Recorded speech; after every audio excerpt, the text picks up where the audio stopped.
Hey everybody, welcome back for another episode of Gems and Minerals. Today we are going to look at arguably the most important metal in all of mankind, and that is Copper! One of my favorites. yeah.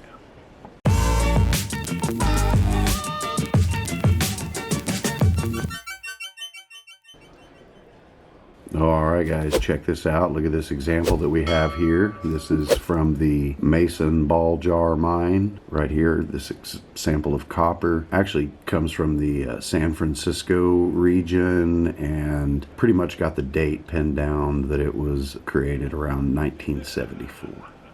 Nah, just kidding guys. Copper, man, one of the most important metals ever, period. Yes. You run across copper. It's everywhere. It's in everything that you touch. Yes. I mean, there's an entire age named after it, and the Bronze Age wouldn't exist if it weren't for copper. So, I mean, super significant thing. Anyway, these are the funny little small samples that we wanted to show you. Bring out the big one. Can do. Okay, first off, just wanted to show you these little pieces of crystallized copper. Copper comes in so many different forms. Get a little close-up footage of that stuff. Also got some nice examples of malachite development on it. But we didn't bring you here to look at these little things. Let me pop those out of the way. Yeah, I said bring out the big one. Yeah. All right, cue the incredibly gorgeous example of something music. Oh.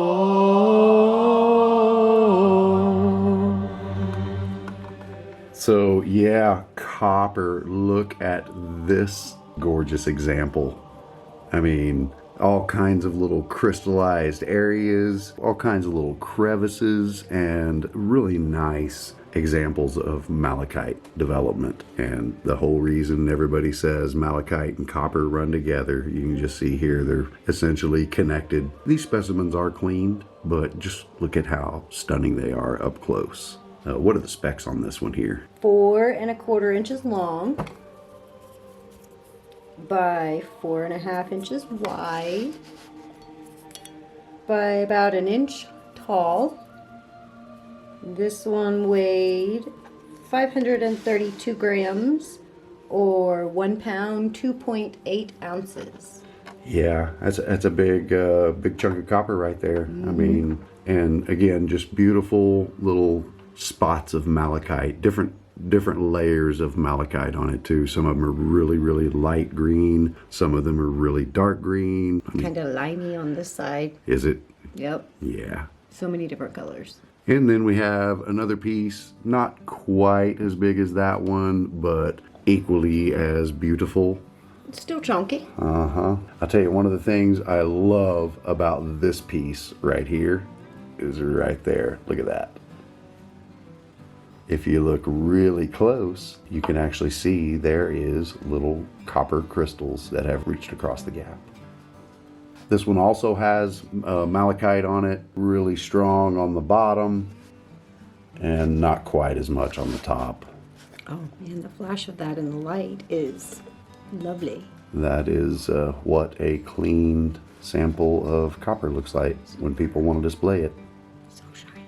What are the specs on this one? This one was 4 3/8 inches by 3 inches wide by 7/8 inches tall.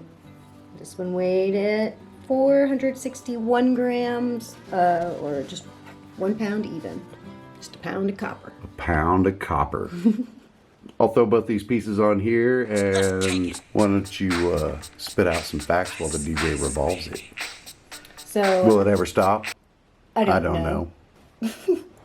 As well as being one of the most distinctive metals with its red gold color, copper is also one of the most widely available and has long played a part in human culture. It is found worldwide as both pure native element in basaltic lavas. It can even be found in seaweed ash, sea corals, mollusks, and the human liver. The most common coppers are chalcopyrite, cooperite, chalcocite, and bornite. Most of the world's big copper deposits are porphyry. The copper ores of the gigantic Chilean deposits are porphyry coppers, as are those of the American Southwest. So, interesting fact about copper, you can actually find native copper ore in Oklahoma. Google that. Copper, incredible metal. So incredible that countries all over the world have used it for currency. Yep. There we have it. Copper. Copper. We'll throw on some close-ups while she pops this into the cabinet. Thanks for watching, guys. We'll see you next time. Bye.